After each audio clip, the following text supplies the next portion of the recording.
entidades políticas más longevas y extensas de la historia, se extendió desde finales del siglo XIII hasta principios del siglo XX. Durante más de 6 siglos, los otomanos dominaron vastos territorios en Europa, Asia y África, estableciendo un sistema de gobierno altamente centralizado y una estructura militar innovadora. Desde su surgimiento en Anatolia hasta su disolución tras la Primera Guerra Mundial, este imperio influyó significativamente en la geopolítica mundial. El Imperio Otomano surgió a finales del siglo XIII en Anatolia, en un contexto de fragmentación del sultanato selyúcida y de inestabilidad en el Imperio bizantino. Su fundador, Osmán I, cuyo nombre daría origen al gentilicio otomano, lideraba un pequeño emirato en Sogut, al noroeste de Anatolia, y comenzó su expansión atacando territorios bizantinos debilitados. En 1302 obtuvo una importante victoria en la batalla de Bafea, lo que marcó el inicio de su consolidación territorial. A diferencia de otros emiratos turcomanos, los otomanos destacaron por su pragmatismo, incorporando a las poblaciones locales sin imponer conversiones forzadas, lo que les permitió expandirse con rapidez. Su hijo, Orján I, 1324-1362, continuó esta expansión con la conquista de Bursa en 1326, que se convirtió en la primera capital otomana. Luego, capturó Nicea en 1331 y Nicomedia en 1337, consolidando el control otomano sobre Anatolia Occidental. Además, estableció alianzas estratégicas con los bizantinos, casándose con Teodora Cantacucena, hija del emperador bizantino Juan VI, lo que permitió a los otomanos obtener legitimidad y apoyo en la región. Uno de los momentos más importantes en la historia temprana del imperio ocurrió en 1352, cuando los otomanos cruzaron el estrecho de los Dardanelos y establecieron su primera cabeza de puente en Europa. En 1354, tras un terremoto que destruyó las murallas de Galípoli, las tropas otomanas tomaron la ciudad y se negaron a devolverla, asegurando un punto estratégico clave para su expansión en los Balcanes. Durante el reinado de Murad I, la conquista de Adrianópolis de 1369 estableció una nueva capital imperial y marcó el inicio del dominio otomano sobre los Balcanes, enfrentándose a estados cristianos como Serbia y Bulgaria. Fue también bajo el mandato de Murad I cuando se creó el cuerpo de Genízaros, una innovadora fuerza de infantería de élite compuesta principalmente por jóvenes cristianos reclutados a la fuerza mediante el Depsirme, un sistema que exigía la entrega de niños cristianos, normalmente de los Balcanes, quienes eran convertidos al Islam y entrenados para servir exclusivamente al sultán. Las familias de esos niños no tenían derecho a negarse. Resistirse podía significar castigos severos como multas, prisión o incluso la muerte. Estos soldados profesionales se convirtieron en la columna vertebral del ejército otomano, destacando por su disciplina y por ser una fuerza militar permanente, algo poco común en la época. El éxito temprano del Imperio Otomano se debió a varios factores clave. Su ejército empleaba tácticas de guerra rápida, lo que les permitió avanzar de manera eficiente sobre territorios en crisis. Además, aplicaban un modelo de administración flexible, permitiendo a las poblaciones no musulmanas mantener sus costumbres a cambio de impuestos, lo que facilitó la integración de diferentes comunidades bajo su dominio. Finalmente, supieron aprovechar la descomposición del Imperio bizantino y la fragmentación de los principados turcomanos, lo que les permitió ascender rápidamente como una nueva potencia regional. Bajo el reinado de Mehmed II el Conquistador, los otomanos lograron una de las mayores victorias con la conquista de Constantinopla en 1453, convirtiendo la ciudad en la nueva capital imperial.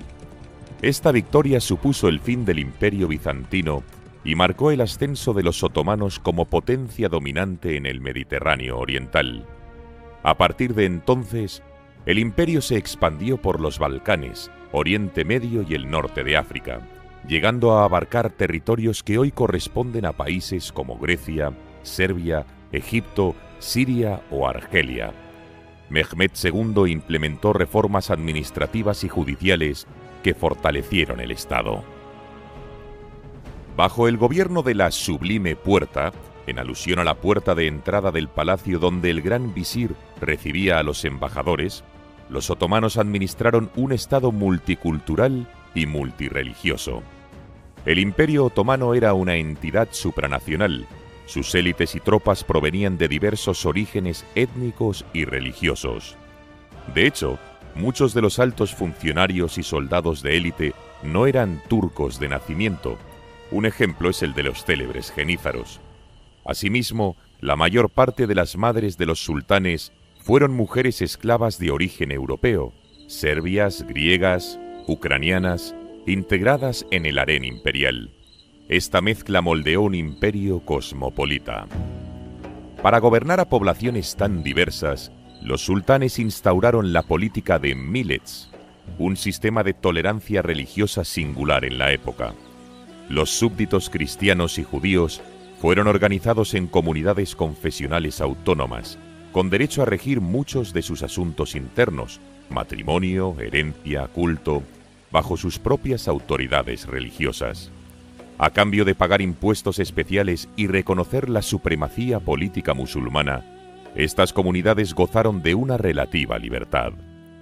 Gracias a este régimen, durante siglos coexistieron dentro del imperio musulmanes, cristianos ortodoxos, armenios, judíos sefardíes, estos últimos acogidos tras su expulsión de España en 1492, y otros grupos en condiciones generalmente más pacíficas que las que ofrecía la Europa de las guerras de religión. No es de extrañar que los mismos sultanes se presentaran pomposamente como refugio de todos los pueblos en sus títulos oficiales. El siglo XVI marcó la edad de oro del Imperio Otomano, con la consolidación del poder bajo Solimán el Magnífico, 1520-1566.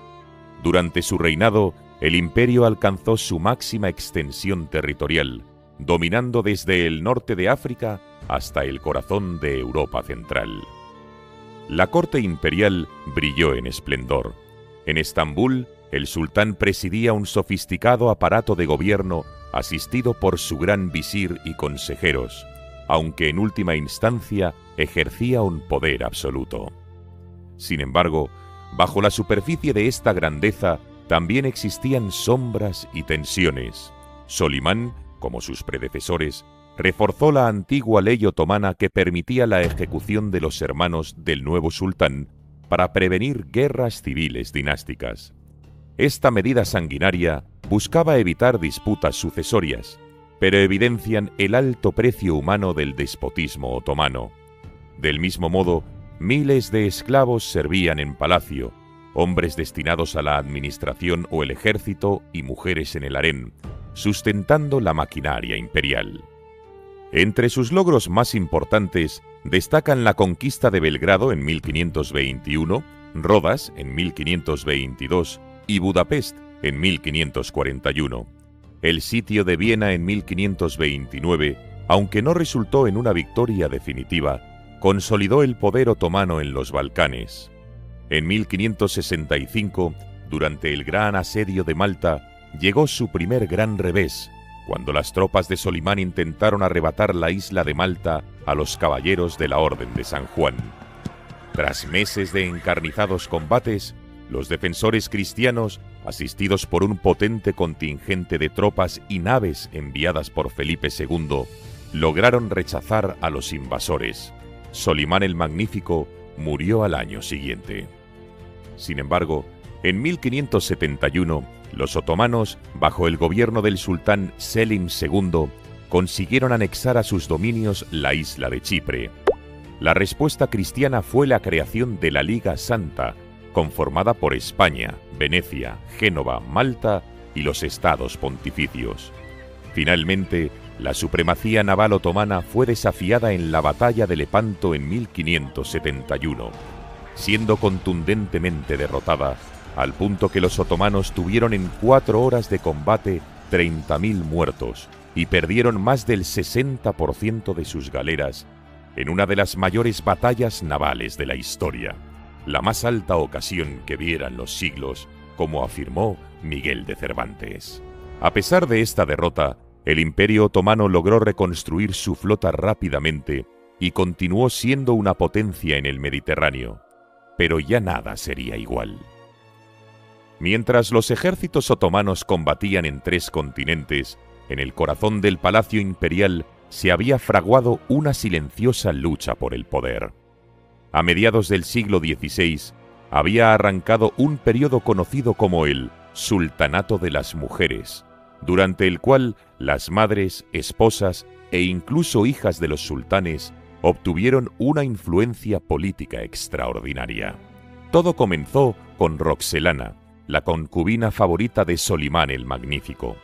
Roxelana, originaria de Ucrania, no solo conquistó el amor del sultán, quebrando la tradición otomana al lograr que éste se casara con ella legalmente, sino que se convirtió en su consejera más cercana. Entre 1534 y 1558, Roxelana ejerció un poder inmenso entre bambalinas, siendo consultada en asuntos de Estado y protagonizando incluso correspondencia diplomática con monarcas extranjeros. A su muerte, la influencia pasó a su hija y a otras consortes y madres de sultanes. Durante aproximadamente un siglo, hasta finales del XVII, estas mujeres gobernaron en la sombra, actuando como regentes cuando sus hijos menores heredaban el trono o imponiendo la política de la corte desde el harén. La cúspide llegó con Kösem Sultan, madre de Murad IV, quien fue regente oficial y la mujer más poderosa de su tiempo. Gobernó entre 1623 y 1651. Durante el siglo XVII, el Imperio Otomano experimentó problemas internos que debilitaron su estructura de poder. Además, a medida que los genízaros adquirieron poder político y privilegios económicos, su eficacia militar disminuyó. Pero el ejército otomano seguía siendo temido y respetado, y consiguió demostrar su valor en el larguísimo sitio de Candía, en Creta, donde derrotaron a los venecianos. En el segundo sitio de Viena de 1683, tendrían la ocasión de ponerse a prueba de nuevo. Un enorme ejército otomano, comandado por el gran visir Kara Mustafa, invadió Austria y sitió Viena durante 2 meses, reviviendo el viejo sueño de abrir paso hasta el corazón de Europa. La situación parecía crítica para los Habsburgo, pero el 12 de septiembre de 1683, una coalición de fuerzas cristianas, liderada por el rey polaco Juan III Sobieski, lanzó un ataque sorpresivo con sus húsares alados desde la colina de Kahlenberg. La batalla de Kahlenberg resultante fue un desastre para los otomanos. Su campamento fue arrasado, el gran visir huyó y el asedio se levantó. Por primera vez, el Imperio Otomano sufría una derrota estratégica de la cual no llegaría a recuperarse plenamente. Como señala la historiografía, el fracaso ante Viena inauguró el comienzo del declive otomano en Europa. Lo que siguió fue una lenta pero inexorable retirada. En los años posteriores, los Habsburgo, junto con Polonia, Venecia y Rusia, unidos en la llamada Santa Liga, aprovecharon la oportunidad para contraatacar. Tras duras campañas, los otomanos perdieron gran parte de sus posesiones en Hungría y Transilvania. Finalmente, en 1699, el sultán tuvo que firmar el Tratado de Karlovich, cediendo a Austria, Polonia y Venecia vastos territorios en Europa Central y los Balcanes. Era la primera vez que el Imperio Otomano firmaba una paz reconociendo pérdidas significativas de territorio. La leyenda de invencibilidad otomana se había roto para siempre.